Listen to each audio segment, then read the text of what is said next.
Remember when amateurs with homemade radio sets used to sit up until all hours of the night talking with other radio hams around the world?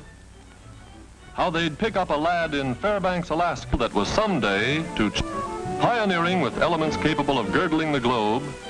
Boys like these held in their hands a weapon that was someday to play an important part in the defense of our land.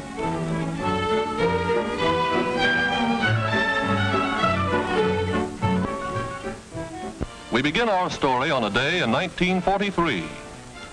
Joe Brown and his brother Jim were seniors that year. And like thousands of other American boys, their thoughts were far from the peaceful valley country that has always been their home. Well, you can guess the rest. That Signal Corps poster caught Joe's eye, and it wasn't long before he enlisted. And 2 days later, Brother Jim walked into a Navy recruiting office, sore as a boil that Joe had beaten him to the punch.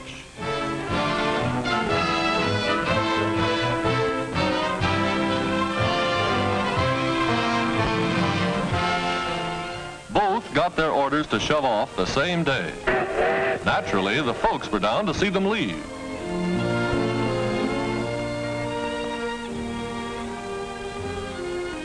Mother used to say that Junior, the youngest, always worshipped his brother Jim.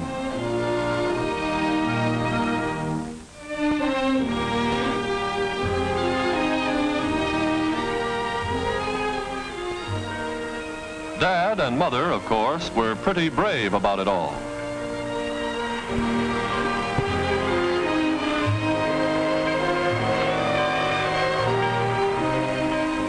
And so, like millions of other American boys, Jim and Joe... From the drilling they gave the boys those first 2 months, they didn't feel much like letter writing. To hear Jim tell it, the only time they didn't drill was when they were eating or sleeping.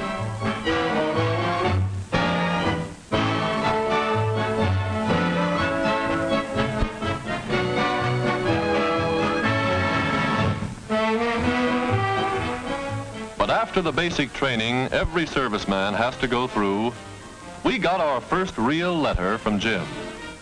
Jim always was good at letter writing. Dad was so tickled he took the letter down to the war plant where he works to read it to the boys. Jim said, "Dear Pop, I'm finally learning how to be a real radio man. From 8:30 in the morning until 4:15 in the afternoon, we go from one class to another. Most of the fellows are around my own age, and I mean we're getting a real education. Pop, a fellow who goes through a school like this gets training that will fit him for most any kind of communications job in what the big shots call the post-war world. The instructors are experts. Most of them have had practical experience with all kinds of radio installations. They know how to get the stuff across so it's understandable. We're taught not only how to repair a piece of equipment under any conditions, but how to build it from the ground up.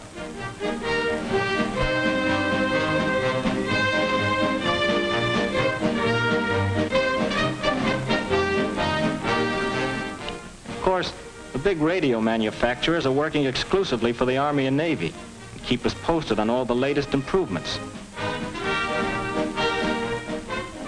The class in typing and code is what I like best. They shoot the messages slow at first, and speed it up until you're taking 24 words a minute. That's tops. After we learn what makes the darn things tick, we get individual instruction on equipment, just the same as they have aboard ship. Pop, speaking of ships, don't think the Army boys are the only ones using walkie-talkies. We have a course in portable equipment that's just as thorough as they come. Not allowed to tell you just how we use them, but believe me, when the war's over, these sets are going to play a pretty important role in communications. Right now, they have a range of about 5 miles. That's only the beginning. Well, Pop, we're at the end of our 4th month here. The skipper's executive officer came into class today to read off the list of the men who have passed. Honestly, you could have heard a pin drop. Allen, Armitage, Apostopoulos, Bernica, Bernholtz, Lane. Gosh, I thought he'd never get to my name. And suddenly he said, Jim Brown. And Pop, it was the biggest moment of my life. I made it from the classroom to the barracks in nothing flat. Don't laugh. I had a date with a crow. You see, the crow is what Navy men call a rating. Each man keeps his crow under his mattress until he's earned the right to wear it. When the time comes, he can't get the needle and thread out fast enough. That emblem says, "I'm now a radio man, 3rd class." Anytime you see a fellow wearing it, you can bet your boots he knows his stuff. I don't mean that to be bragging, but only the fellows who have gone through a Navy communications school know what it really means to rate it.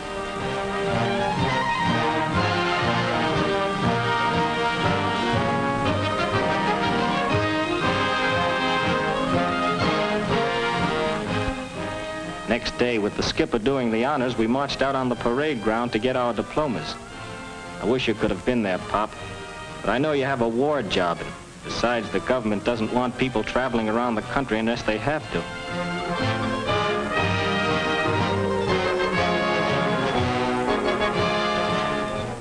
I'm sort of proud of that sheepskin, Pop.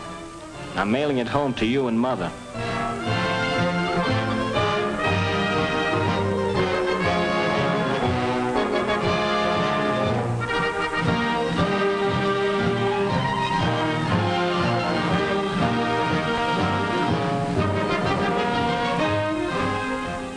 Well, we got our orders to shove off today, and I'm all packed.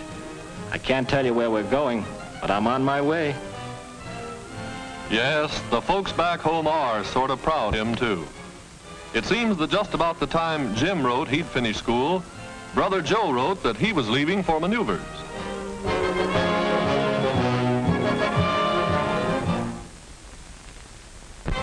A full-fledged sergeant now, earning $98 a month, Joe Brown climbs aboard a radio-equipped scout car as Division X of a mythical Blue Army goes on final maneuvers before sailing overseas. Their objective, to surprise and capture an enemy airport.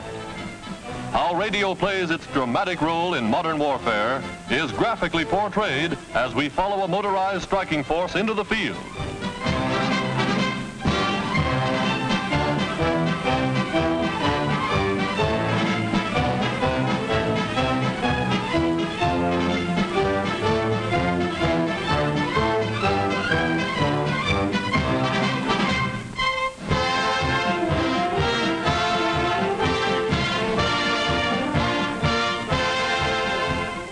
Deploying to scout the enemy's flank, 2 command cars, each armed with a 37mm anti-tank gun, plunge downstream to strike across country.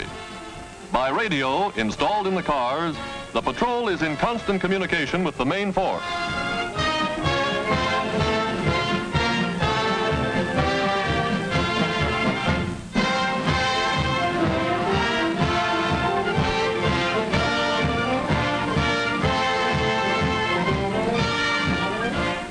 From his own position, Joe flashes word that the convoy is being attacked by low-flying bombers. Joe's radio report is relayed to the tank command, and reinforcements roll into action.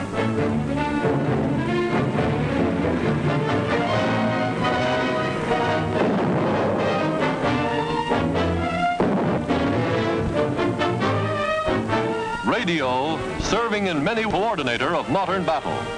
Artillery observation post spots the target and by radio corrects the range for gunners miles away.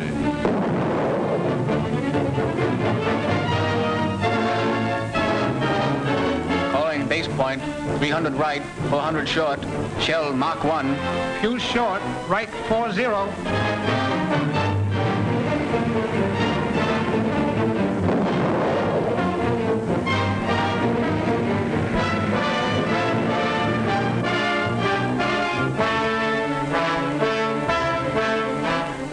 At the Message Center, Communications Headquarters, officers of the General Staff are kept informed by radio of the battle's progress, are in constant touch with all commanders, know to the minute where each unit is operating in the field.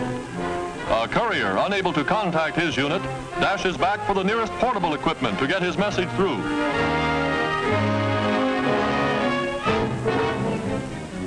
Position K. Barker, Fred, Barrier, Blue. Williams Landing, cover 1.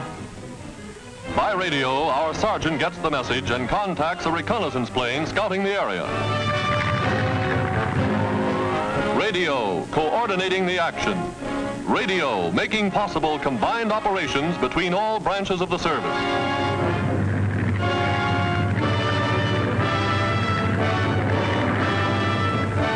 AD 7463, reserves assembling.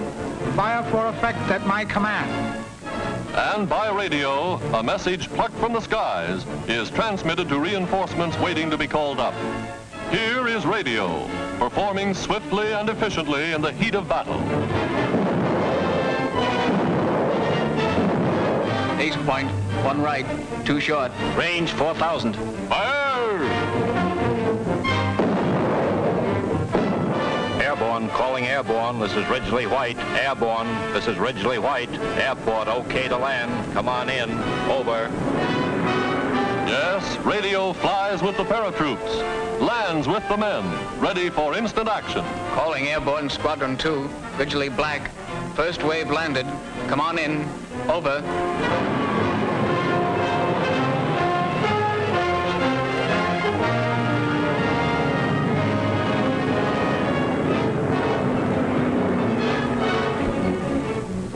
Today, the thousands of Joe Browns and their radios are helping us win the war.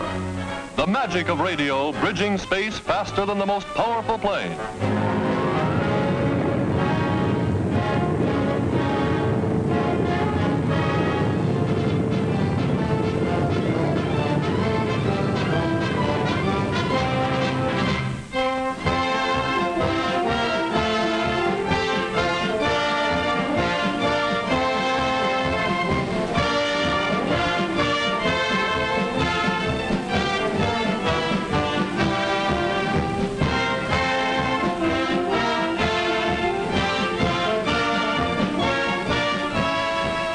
Thanks to radio, Sergeant Joe Brown is able to report, mission accomplished. Nerve center and pulse of our entire communication system are the great Army and Navy message centers in Washington. Messages to and from the High Command, transmitted by voice and by code to our fighting forces in all parts of the world. Navy Department, NSS Headquarters 305. Proceed with operation according to plan. This is Washington, WAR, at H hour -20, execute Plan Z, over. And by radio, by all the means of communication known to man, 100, 1,000 forces begin to move. Supply depots, embarkation points, ships at sea, all ready for H hour -20, execute Plan Z, over.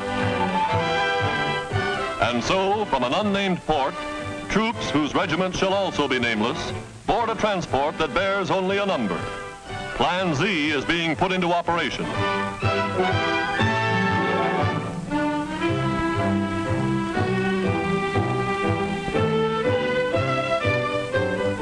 Dawn finds the convoy at sea. Ships, transports, war vessels spread across the ocean, moving as one. Perfect coordination affected by the magic of radio communication. Overhead, patrol planes. The Navy's big PBYs are on guard. Their crews ready to attack a lurking sub or to flash word by radio of the presence of an enemy raider. Aboard the carrier, flagship of the force, the radio room is on the alert. Promoted to Radio Man Second Class, Joe's brother, Jim Brown, is now doing sea duty with the fleet.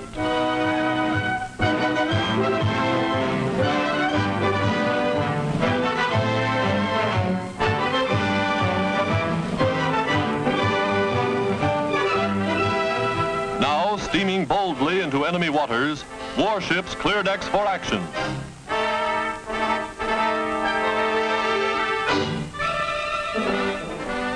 Below decks, the music of some man's phonograph tinkles through the crew's quarters. Jim Brown, the boy from Middletown, had the duty the morning the message came through. It wasn't long before the men knew this is it. From From the bridge, orders are flashed, and by loudspeakers in every part of the ship, the call is battle station.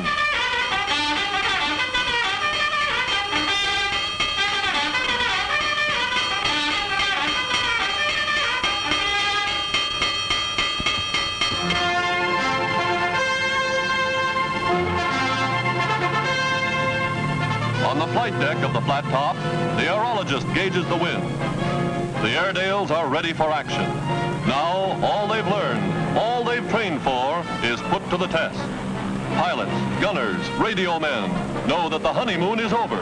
This time, it's the real thing.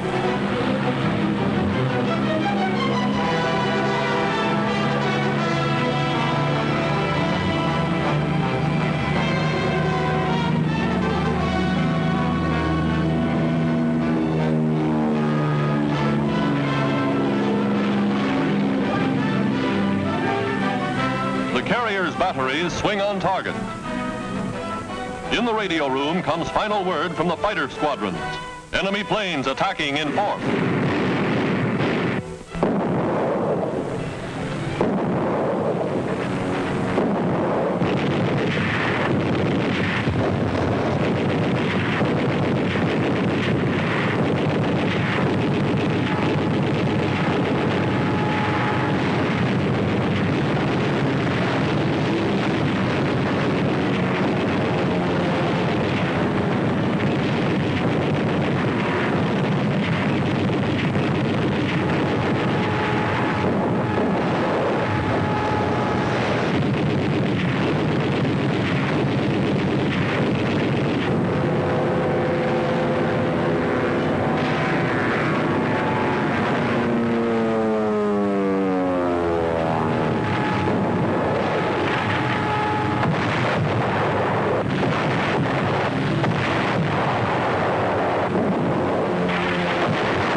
Batteries silenced, the task force is now ready to assault the beach. In landing boats, manned by tough Coast Guard and Navy crews, they prepare for invasion.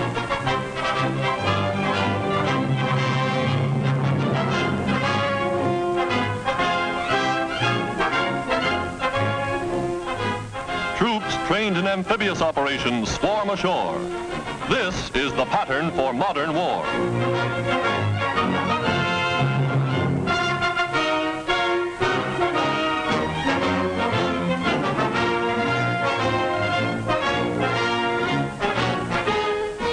Landing with the first wave, radio units establish communication with ships offshore.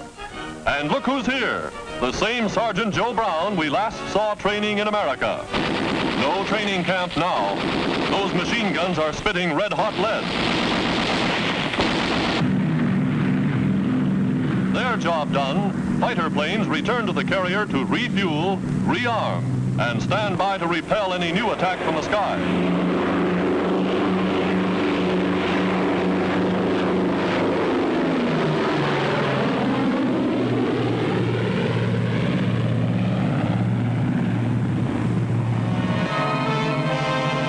Landing proceeds according to plan.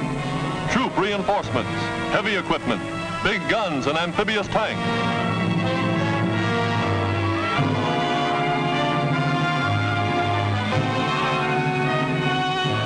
Huge 155mm rifles, long toms capable of hurling a shell for more than 6 miles, go into action.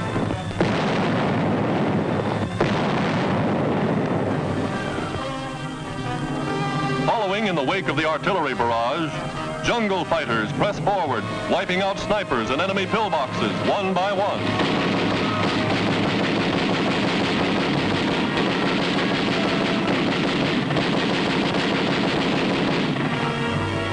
From his position ashore, Joe flashes word to the carrier in code. Beachhead established. Infantry and heavy equipment landed in force. Operation proceeding according to plan. Situation well in hand. CO reports, enemy positions neutralized. Garrisons in flight. Our patrols following advantage.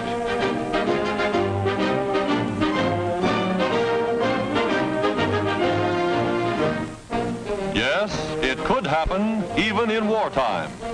Sergeant Brown, in contact with the radio room aboard the carrier, recognizes his brother's voice. Just like the old ham days, reunion by radio, and in the middle of the South Pacific.